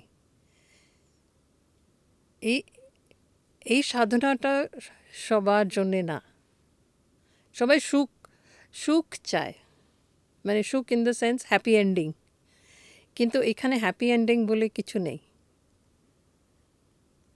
ওই জন্যে এইটা আমি যেটা বলেছিলাম না, এটা আউটসাইড অফ মেটেরিয়াল এনার্জি, এটা ট্রান্সেন্ডেন্টাল এনার্জি, এটা ডিভাইন এনার্জি। এই এই এই বৃন্দাবনটা গোলক বৃন্দাবন যেটা আছে, সেই বৃন্দাবনটাকে কৃষ্ণ এখানে নিয়ে এসেছিলেন। It's a very different. তো এটার জন্য সাধনা লাগে, এত ইজি না যে হ্যাঁ হ্যাঁ আমি কৃষ্ণকে ভালোবাসি, আমি কৃষ্ণের প্রেমী হতে চাই। খুব ভালো, that is an entry, but then there is a process. তো মানে কৃষ্ণকে পেতে গেলে রাধার মতো হতে হবে। হ্যাঁ, রাধা তাও হবে না, রাধা তাও তো পায়নি না, আলটিমেটলি। রাধার মতন কেউ হতে পারবে না। রাধার কাছে গিয়ে রাধাদের যে সখী আছে, অষ্টসখী আছে যারা, তাদের কাছে গিয়ে শিখতে হবে। হ্যাঁ, অষ্টসখীদের সম্বন্ধে আমাকে একটু বলুন। হ্যাঁ, তো ইট ইজ লাইক আ মন্ডলা। একটা সেন্টার আছে যেখানে রাধাকৃষ্ণ আছে, 8টা পাপড়ি আছে ফুলের, একটা মন্ডলা, the Ashtasakhi. It is very beautiful. আর আমি যেটা বললাম, এক একটা গুপি তো কত মহান ছিলেন। তো যেরকম ললিতা সখী, ললিতা সখীর আবার অবতার ছিলেন হরিদাস ঠাকুর, যিনি ললিতা সখী খুব সুন্দর মিউজিকের খুব নিপুণা ছিলেন। তো আর ওনার ক্যারেক্টার খুব, উনি খুব রাগী ছিলেন, খুব ডমিনেটিং। আর উনি রাধারানীকে খুব বকতেন, এই তুমি সারা সব সময় ওকে এত পাত্তা দাও কেন, ও ওখানে চলে যায় ওখানে চলে যায়, ওকে পাত্তা দেবে না। তো একটু বকতে, শাসনও করতো। তো বিশাখা সখী ছিলেন, উনি আরেকটু নম্র ছিলেন। আর রাধারানী আর বিশাখা সখীর জন্ম একই দিনে। ওরা সবাই একই সময়ে জন্ম, কেউ 12 দিন বড়, কেউ 1 মাস ছোট, এইরকম সব অষ্টসখীরা। আর এরা সব নিত্য সিদ্ধা, ওরা রাধারানীরই প্রকাশ, রেজ অফ রাধারানী। তো অ্যাকচুয়ালি সবাই মা লক্ষ্মীর থেকেই এসেছেন। কারেক্ট। আর রাধারানী হচ্ছেন মহালক্ষ্মী। আমি যেটা বললাম ঐশ্বর্য আর মাধুর্য, শুধু লক্ষ্মী বললে তাহলে শুধু মাধুর্যর কথা আসে না, কিন্তু রাধারানী ঐশ্বর্য মাধুর্য সব ছিলেন। তাহলে কি রাধা রানীকে আমরা ভগবতী বলতে পারি? হ্যাঁ, উনি মহালক্ষ্মী, ওনার থেকে সবাই এসছে, শি ইজ দ্য মহালক্ষ্মী। তো আর গোপীরা চাইলে তো ওরা, they did not have to live simple, মানে ওরা তো চাইলে যা কিছু করতে পারতো। হ্যাঁ, নিজেদের সাধারণ জীবন তো বাঁচতেই পারতো হ্যাঁ তারা, হ্যাঁ, কেউ ভালো তো ভালো আটকাতো না। একটা মহল করে নিল নিজের জন্যে, তো ওরা তো ওইসব কিছু করলো না। তো কৃষ্ণ সুখ, কৃষ্ণ কিসের খুশি হবে, সেটাই ওদের জীবনের উদ্দেশ্য ছিল। এটা খুব কঠিন বাই দ্য ওয়ে। আমরা যদি যাকে ভালোবাসি, কিছুদিন সেটা আমরা করতে পারি, তুমি যেটা চাও সেটাই আমি করব, তারপরে নিজের ইগোও চলে আসে, হোয়াট অ্যাবাউট মি, আমি কী চাই তুমি কোনো দিন আমাকে জিজ্ঞেস করো না কেন। তো ওইসব ছিল না গোপীদের মধ্যে, ওরা কমপ্লিট সারেন্ডার ছিল। আর রাধারানীর এটা বলা হয় যে রাধারানীর নিজের কোনো মুড ছিল না, কোন মুড আনলে কৃষ্ণ সুখ পাবে সেই ভাবটা, সেই মুডটা উনি আনতেন, ইনক্লুডিং মান। উনি যখন মান করতেন, এটা না যে উনি জেলাস ছিলেন যে কৃষ্ণ অন্য জায়গায় চলে গেল বলে আমি মান করব, আমি কথা বলবো না, নট দ্যাট। উনি যখন মান করতেন তখন কৃষ্ণের ভালো লাগতো, বিকজ তখন কৃষ্ণ আসবে, তার সঙ্গে তার মান ভঙ্গ করার জন্যে কত কিছু করবে, সে রাজি হবে না। তো প্রেমটা বাড়ে, তখন প্রেমটা আরও বাড়ে। তো প্রেমটাকে আরও গাঢ় করার জন্যে, আর উনি জানতেন যে এটা কৃষ্ণ ভালোবাসে, উনি মান করতেন। So these are very interesting things. So complete self নেই, there is no self left. ওই stage, the completion of it is only Radharani. আর যদি কেউ বলে আমি রাধারানী মতন হব, এটা আমাদের সিদ্ধান্তে এটা একদম এর থেকে ভুল সিদ্ধান্ত হতে পারে না। কেউ রাধারানী হতে পারে, উনি তো ব্রাহ্মণ। আমরা রাধারানীর দাসী হতে পারি, এইটাই আমাদের আলটিমেট এম। আর গৌড়ীয় বৈষ্ণব সিদ্ধান্ত বলছে জীব হচ্ছে নিত্য কৃষ্ণ দাস। আমরা সবাই কৃষ্ণের দাস, আমরা কৃষ্ণের অংশ। অ্যান্ড যখন আমাদের মনে পড়ে যাবে যে আমি কে, তখন আমরা বুঝে যাব ও আমরা তো কৃষ্ণের দাস।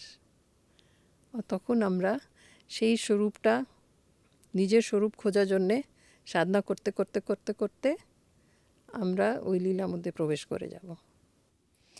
আমরা যদি একটু রাধারানীর জীবনটার দিকে নজর দিই, রাধারানী তার জন্ম নিয়ে কিন্তু ডিটেলে কিছু নেই, মানে তিনি কোথা থেকে এলেন সে বিষয়ে কিছু নেই, তাকে পাওয়া গেছিল।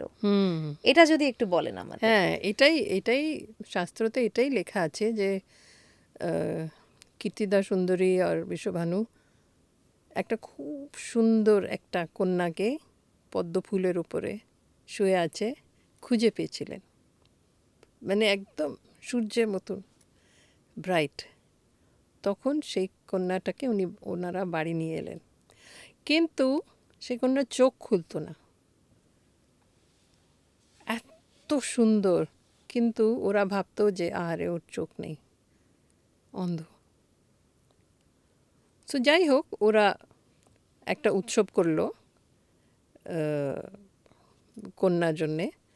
তো সবাইকে ডাকলো, তো নন্দ মহারাজ আর যশোদমাকেও ডাকলো। তখন কৃষ্ণ ছোট ছিল, তো ওরা অবভিয়াসলি কৃষ্ণকেও নিয়ে এসছে।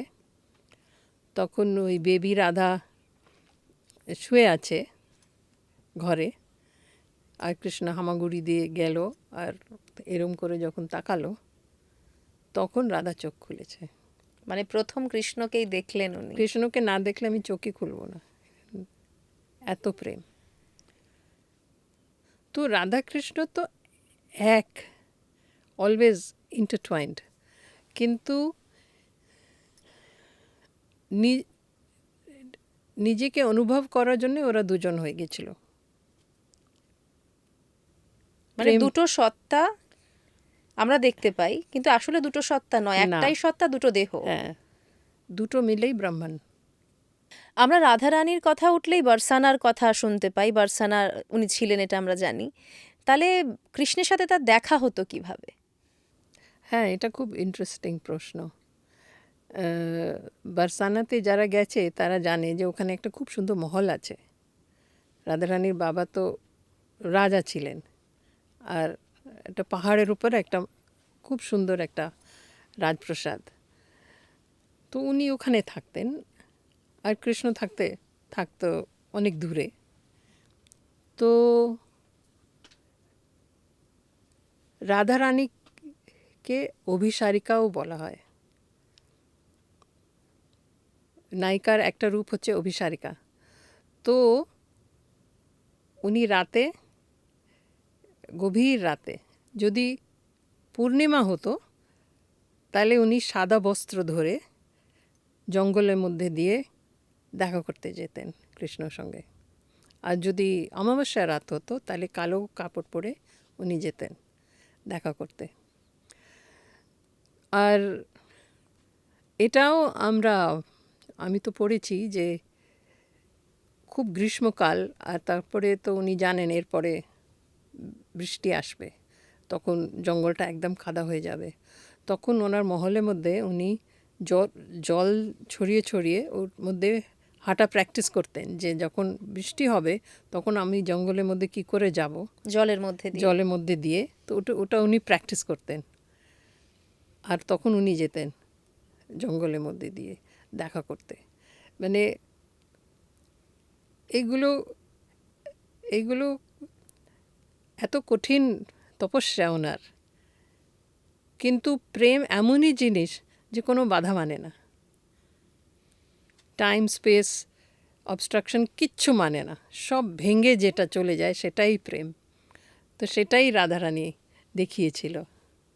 আর অফকোর্স যোগমায়া ছিলেন সঙ্গে। কৃষ্ণ যখন বাঁশি বাজাতেন সেই বাঁশির আওয়াজ আহ, শুনে রাধা ঘর থেকে ছুটে চলে আসতেন। হ্যাঁ, তো এটাও প্রশ্ন হতে পারে যে অন্যরা কি বাঁশি শুনতো না? শুধু রাধা আর গোপীরাই কেন বাঁশি শোনে? আর কিছু কিছু বাজে শুধু রাধা শোনে, কিছু আছে যে রাধার গোপীরা শোনে, কিন্তু এর বাইরে কেউ শুনতে পারতো না। এটা কারণ কি? এটাও হচ্ছে যে যে যতটা পিওর, যার কান যতটা পিওর, সেই শুনতে পাবে। বিকজ এই বাঁশির আওয়াজটা কি? দিস ইজ দ্য নাদ ব্রহ্মণ। সবাই শুনতে পারে না, কৃষ্ণের ডাক সবাই শুনতে পারে না। কৃষ্ণ এখনও ডাকছে, এই মুহূর্তেও ডাকছেন, ওনার বাঁশি এখনও বাজে। আমরা কি শুনতে পাচ্ছি? যদি শুনতে পারতাম এখানে বসে বসে থাকতে পারতাম না, ছুটে চলে যেতাম। Because it is the most attractive, magnetic. কৃষ্ণের মধ্যে তো ম্যাগনেটিক পাওয়ার আছে, ওনার নামই তো কৃষ্ণ, আকর্ষণ দিকে এসছে। তো কৃষ্ণের বাঁশি এতই অদ্ভুত ছিল। আর তারপরে যখন রাস পূর্ণিমাতে যখন উনি ঠিক করলেন যে এই রাতে রাস পূর্ণিমা, আমি সবাইকে ডাকবো আর সবার মনের ইচ্ছা পূর্ণ করব, সেই রাত পূর্ণিমা রাতে উনি যখন একটা স্পেশাল বাঁশি টিউন বাজালেন, তো যে গোপী যেখানে ছিল, যেই অবস্থায় ছিল, কেউ শ্বশুর শাশুড়িকে খাওয়াচ্ছে, কেউ বাচ্চাকে ঘুম পাড়াচ্ছে, কেউ স্বামীর জন্য রুটি বানাচ্ছে, সেই অবস্থায় রাতে বাড়ির দিকে ছুটে জঙ্গলের দিকে পালালো। আর সবাই, হাজার হাজার গোপী, কিন্তু সবাই গিয়ে কৃষ্ণর কাছে পৌঁছেছে।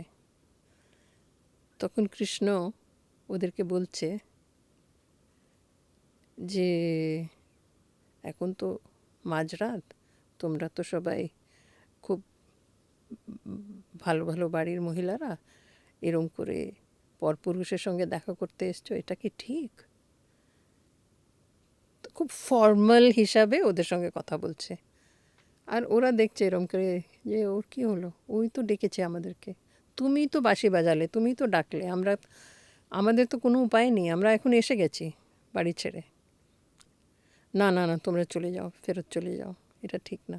বলে আর আমরা ফেরত যাব না, আমরা এখন এসে গেছি, এখন সব ছেড়ে দিয়েছি, এখন বাড়ি ছেড়ে চলে এসেছি, আর আমরা এখন ফেরত যাচ্ছি না। সো তখন কৃষ্ণ ওদের সঙ্গে ওই রাত রাসলীলা হয়েছিল। আর বলা হয় যে রাসলীলা হাজার হাজার বছর চলেছিল, ব্রহ্মার এক রাত।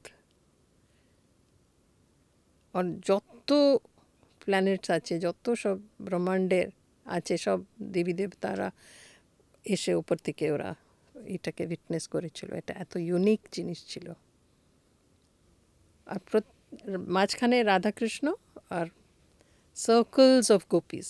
এবং প্রত্যেকজন গোপীর সঙ্গে কৃষ্ণ ছিলেন। হ্যাঁ, তো কেউ কেউ এটাও বলে যে কৃষ্ণ এত স্পিডে ডান্স করছিলেন যে প্রত্যেক গোপী মনে করতো যে আমার পাশে আছে।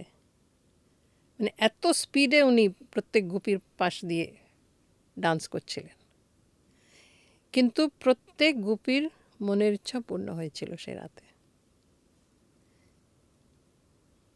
সো কৃষ্ণ হচ্ছে, যেটা ইংলিশে আমি বলছি, দ্য পারফেক্ট রেসিপ্রোকেটর। তুমি যতটা ভালোবাসবো ততটাই ফেরত উনি পাবে। হ্যাঁ। তো এটা জিজ্ঞেস করা হয় যে কে আগে ভালোবেসেছিল, গোপী আগে ভালোবেসেছিল না কৃষ্ণ আগে ভালোবেসেছিল গোপীকে, রাধা আগে কৃষ্ণকে ভালোবেসেছিল না? So what is the correct answer? তার মানে রাধাই আগে ভালোবেসেছে। হ্যাঁ, রাধাই আগে ভালোবেসেছে, গোপীরাই আগে ভালোবেসেছে। তার আর ওটার পুরো রিফ্লেকশন কৃষ্ণ অ্যাজ রিটার্ন উনি ভালোবাসেন। তুমি যতটা ভালোবাসবে কৃষ্ণ। অনেকেই আছে যারা আউটসাইড অফ বৃন্দাবন, যারা কৃষ্ণকে এনিমি হিসাবে দেখতো না, তো সেখানে উনি এনিমি হিসাবে যেতেন। তুমি ফ্রেন্ড হিসাবে দেখবে তোমাকে ফ্রেন্ড, তুমি বাৎসল্য ভাব, যে ভাব দিয়ে তুমি যাবে সেইভাবে উনি তোমার সঙ্গে রিলেট করবে, কম না বেশি না, এক্স্যাক্ট। সো বিকজ গোপীরা সব লিমিট ভেঙে দিয়েছিল, তখন কৃষ্ণ সব লিমিট ভেঙে দিয়েছিল ওদের জন্যে। লাস্টে উনি বলেছিলেন গোপীদেরকে কি তোমরা যেভাবে আমাকে ভালোবাসো, আমার কাছে আর তোমাদেরকে দেওয়া কিচ্ছু নেই, আমি নিজেকেই তোমাদেরকে দিয়ে দিচ্ছি।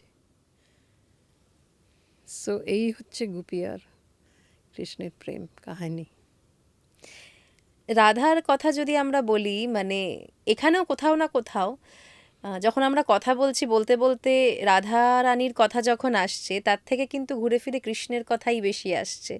কেননা তার ওই সেলফলেসনেস ব্যাপারটা রাধা রানীর ক্ষেত্রে যদি আমরা ভাবি, কি শিখতে পারি, মানে এখন এই সমাজে থেকে, এই যুগে থেকে রাধারানীর কাছ থেকে আমাদের কি শেখার আছে বলে আপনার মনে হয়?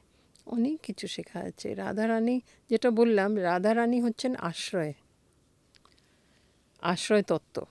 এই আশ্রয় তত্ত্ব বোঝার বুঝতে হবে how can I make my self the holder of love. In today's time যেটা হচ্ছে, যে স্পেশালি ইয়াং জেনারেশন, ওরা সবাই একটা মিনিং খুঁজছে লাইফের। তো এই পথটা ইজ আ পথ of experiencing love. It is not intellect, এটা ফুল বডি এক্সপিরিয়েন্সিং। সো আমরা যদি মিনিং খুঁজছি, তাহলে the best place to come to rest is love. What is love? How to hold that love? How to find that love? How to hold that love? How to give that love? It is not about taking. Life is not about taking. এটা হচ্ছে about giving. তো রাধারানী কাছে চরণে বসে আমরা এটাই শিখতে পারি যে প্রেম ভালোবাসা কি জিনিস, নিজেকে সর্বস্ব দিয়ে দেওয়া, ভয় পাওয়া না। আমরা তো ভয় পাই যখন কাউকে ভালোবাসি, যে কতটা ভালোবাসবো, green flag, red flag, all those things are there না। তো Radharani is teaching us to take the risk, break your heart. Risk তো আছেই, প্রেম করতে গিয়ে রিস্ক তো আছেই। গোপীরা তো সব কিছু রিস্ক করে না। লাস্টে যখন ওরা গেল রাস পূর্ণিমাতে, সব ছেড়ে পুরো দিয়ে দিল, তো ওরা আর পেছনে তাকালো না, যেটাকে ইংলিশে বলে না, বার্নিং মাই বোটস। ফেরার রাস্তা নেই।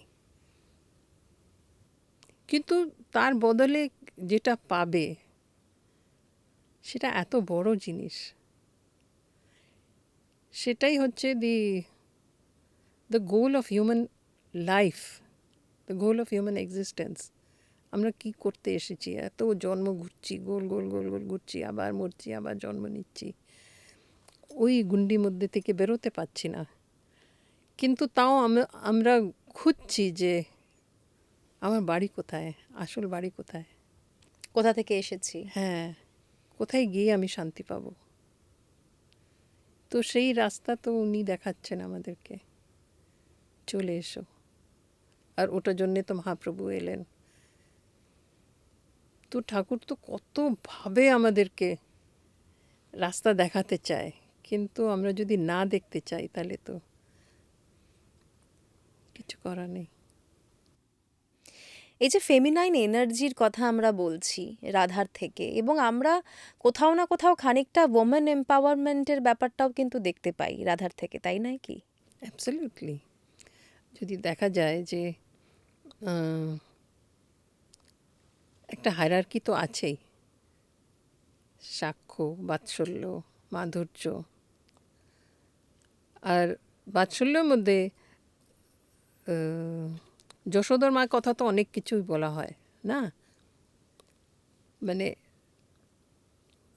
যশোদা মা আর কৃষ্ণের যে লীলাগুলো এত মধুর, এত মধুর। So that is also very sweet. And then যখন আমরা মাধুর্য ভাবে যাই, where Krishna is the lover, so দেখা যায় যে ultimately you have to enter the স্ত্রী তত্ত্ব। কৃষ্ণকে পাওয়ার জন্যে স্ত্রী তত্ত্বের মধ্যে ঢুকতেই হবে। পুরুষ একটাই না, উনি বিষয়, আমি বিষয় হয়ে কৃষ্ণকে ভালোবাসবো তো হতে পারে না। যেটা আমার গুরুদেব বলতেন, যখন কেউ আশ্রমের মধ্যে কেউ দেখাতে চাইতো আমার কাছে সব কন্ট্রোল আছে, আমি যেটা বলবো সেটাই ঠিক, তখন উনি বলতেন যে ওর মধ্যে পুরুষ অভিমান হয়েছে, আমরা কেউ পুরুষ না। আমরা অ্যাকচুয়ালি দেখতে গেলে সবাই প্রকৃতি। And finally to surrender to Krishna. So আমরা যদি ভাবি আমাদের হাতে কোনো কন্ট্রোল আছে, আমাদের কাছে কোনো সে আছে, এটা তো ভ্রম, একদিন তো ভাঙবেই এটা। তখন আমরা বুঝবই যে আমাদের আসলে কেউ কিছুই নেই। তো এই যে জিনিসটা আছে অ্যাবাউট কন্টেনিং লাভ, এইটা মহিলারা খুব ভালো করে পারেন, বিকজ ওদের কাছে একটা কন্টেনার আছে। অফকোর্স প্রেমটা হৃদয় হৃদয় ব্যাপার আছে না, এখানে হয়, কিন্তু কন্টেন কোথায় হয়? ইন দ্য womb, গর্ভে। গর্ভটা কী জিনিস? মহিলাদের মধ্যে একটা গর্ভ আছে, সেটা কী জিনিস? সেটা হচ্ছে যেখানে সৃজন হয় আর যেখানে ধারণের জায়গা। সো আমাদের প্রকৃতি এরকম যে আমরা প্রেমটাকে ধারণ করতে পারি খুব ইজিলি। আর দেখবে, আর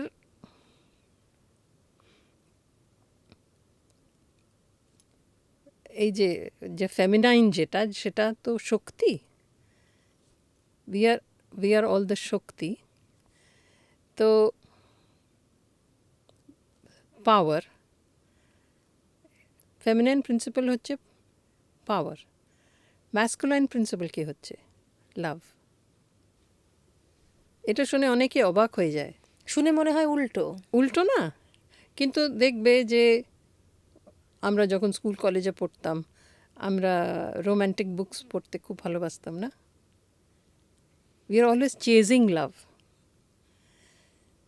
আমরা যদি আমাদের তত্ত্ব যদি লাভ হতো, তাহলে আমরা চেস করতাম কেন? আর পুরুষরা কি চেস করে সব সময়? পাওয়ার। এটা তো দারুণ বললেন আপনি। তো ওরা সবসময় পাওয়ার পেছনে, ওরা রোম্যান্সের পেছনে, ওরা রোম্যান্টিক বুক, রোম্যান্টিক মুভিজের এত না, ওরা সবসময় hungry for power, because that is what they don't have. So opposites attract. So আজকালকার দিনে আমরা এটা, যেটা আপনি বললেন, আমরা ভুলে গেছি যে আমরা শক্তি, আমরা power. And we will meet our completion when we meet love. কোনো রাধারানীর মধ্যে কোনো ইনকমপ্লিশন নেই। যখন উদ্ধব এসেছিলেন, সেটাও একটা ইন্টারেস্টিং লীলা। যখন উদ্ধব বৃন্দাবনে এসেছিলেন গোপীদেরকে বোঝাতে যে দেখো তোমরা এরকম বিলাপ করছো কেন, তোমরা মেডিটেশন করো, উনি তো ব্রহ্মান, ব্রহ্মান তো সব জায়গায় আছে। তখন ওই চিঠি নিয়ে এসেছিলেন উনি, তো ওরা সব ছিঁড়ে টিড়ে ফেলে দিয়েছিল। তখন উনি বললেন আমাকে রাধারানীর কাছে নিয়ে যাও। ওনার খুব অহংকার ছিল যে আমি খুব অ্যাডভান্সড ভক্ত। তখন যখন উনি রাধারানীর কাছে নিয়ে গেলেন, রাধারানীর তো বিরহে প্রতিমা ছিলেন তখন। তখন উনি ওটা কথা বলতে আরম্ভ করলেন যে কৃষ্ণ নেই তো কি হয়েছে। তো রাধারানী বললেন কৃষ্ণ নেই তোমাকে কে বলেছে। উনি কৃষ্ণকে প্রকট করে দিলেন তার পাশে। সেটা এক মুহূর্তের জন্য কৃষ্ণ বৃন্দাবন ছেড়ে যায়নি, উনি এখানেই আছেন কিন্তু অপ্রকটভাবে আছেন। আর এটা বলাই হয় যে কৃষ্ণ কোনোদিন, যে বৃন্দাবনে কৃষ্ণ বৃন্দাবন ছেড়ে কোনোদিন যায়নি, যে যে মথুরার কৃষ্ণ সে অন্য Krishna. So she showed him that what are you speaking. তখন উনি রাধারানীর চরণে নতমস্তক হয়ে বললেন যে আমি চিরদিন তোমার ভক্ত রইলাম। আর ওনার ওই অহংকারটা তো পুরোপুরি চূর্ণ হয়ে গেল। তো রাধারানী ইজ অলওয়েজ কমপ্লিট। যদিও এটা আমরা দেখি ওনার বিরহটা, কিন্তু অ্যাজ হিউম্যান বিংস আমরা বুঝতে পারবো না that what is that leela of viraha. That is also an energy of, এটা এমনই energy that you experience Krishna more. মানে রাধারানী বিরহ এমনই ছিল যে উনি যখন কৃষ্ণকে আলিঙ্গন করছেন তখনও ওনার বিরহ হচ্ছে, হা কৃষ্ণ হা কৃষ্ণ। হারিয়ে ফেলার ভয়টা। জানি না ওটা হারিয়ে ফেলা ভয় না কি ওটা, বাট ইট ইজ, আমরা বুঝতে পারবো না এটা এটা এই তত্ত্বটা।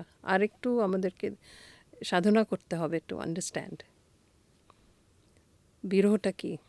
আমরা এতক্ষণ রাধাকৃষ্ণের লীলা নিয়ে শুনলাম, রাধা রানীকে নিয়ে অনেক কথা হলো, কিন্তু কোথাও না কোথাও আমরা দেখতে পাই শাস্ত্রে রাধার উল্লেখ সেরকম নেই। ভাগবতেও কিন্তু আমরা রাধার উল্লেখ পাচ্ছি না, এটা কেন?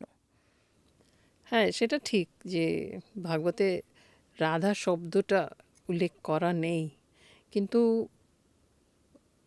এটাও বলা হয় যে গোপনীয়ভাবে রাধা আছে ওখানে। আরাধনা লেখা আছে, বর্ণনা আছে, আরাধনার মধ্যে রাধা শব্দটা গোপনীয়ভাবে দেওয়া আছে। আর এটাও আমি পড়েছি যে বেদব্যাস তো রাধারানীর খুব ভক্ত ছিলেন, আর উনি রাধারানী নাম শুনলেই উনি একদম ওভারওয়েলমড হয়ে যেতেন, ওনার কান্না আর থামতো না। তো উনি জানতেন যে আমি যদি রাধারানীর বর্ণনা করতে আরম্ভ করি তাহলে আমার আর ভাগবত লেখা হবে না। তো উনি ওই জন্যে ইচ্ছা করে রাধারানীর নাম ওখানে বর্ণনা করেনি, এটা আমি পড়েছি। তাহলে কি কোথাও এই যে ধরুন রাধাকে আমরা কম পাচ্ছি, যতটা পাওয়া দরকার ছিল তার থেকে আমরা কম পাচ্ছি, এটার পেছনে আমাদের পুরুষতান্ত্রিক সমাজের একটা রোল রয়েছে? সেটা হতেই পারে, কারণ যেটা যেটা তত্ত্ব আছে সেখানে তো Radha is a very central figure. আমার তো মনে হয় রাধারানীর কথা অনেক বেশি বলা উচিত। আর রাধারানীর যে প্রেম, রাধারানীর যে মেসেজ টু দ্য ওয়ার্ল্ড, এটা আরও, এটাকে আরও বেশি প্রচার করা দরকার। আর যে এই যে গৌড়ীয় বৈষ্ণব যে ধারাটা আছে সেখানে ফেমিনাইন এত সুপ্রিম, এটা আরও বেশি বলার দরকার আছে আজকালকার দিনে। কারণ it will inspire the younger generation also, it will inspire so many women যারা নিজে অস্তিত্ব হারিয়ে ফেলেছে, তারা অনেক কিছু বুঝতে পারবে এটা এটা জেনে। কেন এটাকে গোপন রাখা হবে? কোনো কারণ তো নেই। এত সুন্দর তত্ত্ব, প্রেমের তত্ত্ব, শৃঙ্গার রসের তত্ত্ব, এটাকে সামনে যদি আনা যায় তাহলে হয়তো সমাজের মধ্যে যে এত হিংসা, এত এসব চলছে, সেটা মধ্যে একটা সৌম্য ভাবটা আসবে, একটা ব্যালেন্স আসবে, নিশ্চয়ই আসবে। সত্যি তো, যদি কৃষ্ণকে আমাদের বুঝতে হয় তাহলে রাধাকে বাদ দিয়ে তো আমরা কৃষ্ণকে বুঝতেই পারবো না। রাধার কথা আমাদের ভাবতেই হবে, তার ভাবকে আমাদের একটু হলেও ফিল করতে হবে, তাই না? এক্স্যাক্টলি। আমরা খালি ওই গীতার কৃষ্ণকে নিয়েই কথা বলি, সেটা তো রাধাহীন চর্চা। Radha does not exist there. তো আমাদেরকে এই বৃন্দাবন লীলাটাকে আরেকটু বেশি প্রচার করা দরকার আছে। সেখানে গোপীদের কথা, রাধারানীর কথা, মঞ্জরীদের কথা, ওদের ত্যাগ, ওদের বৈরাগ্য, ওটা তো আলটিমেট, ওর উপরে তো কিছু নেই। বিকজ দ্য মথুরা লীলা, দ্বারকা লীলা, এইগুলো হচ্ছে ঐশ্বর্য লীলা। It is not at the same level. The madhurya leela is the highest leela of Shrikrishna. তো সেটাকে কেন আমরা বেশি প্রচার করব না? আর হাইয়েস্টের মধ্যে রাধারানী হচ্ছেন সুপ্রিম, তো ওনার প্রচার আরও বেশি হবে না কেন? নিশ্চয়ই হওয়া দরকার। নিশ্চয়ই হবে। আপনার মতো মানুষরা যখন সামনে থেকে এগিয়ে এসে বলবেন তখন আমাদের মতো মানুষরা জানতে পারবে, এবং আশা করি সবাই একটু একটু বুঝতেও শুরু করবেন যে রাধা কে ছিলেন। রাধা কৃষ্ণের লীলাটা যখন আমরা বলবো তখন রাধার নামটাও সামনে আসবে এভাবেই। অনেক ধন্যবাদ ma'am, thank you Jai so Shri much. Radhe. Radhe Radhe.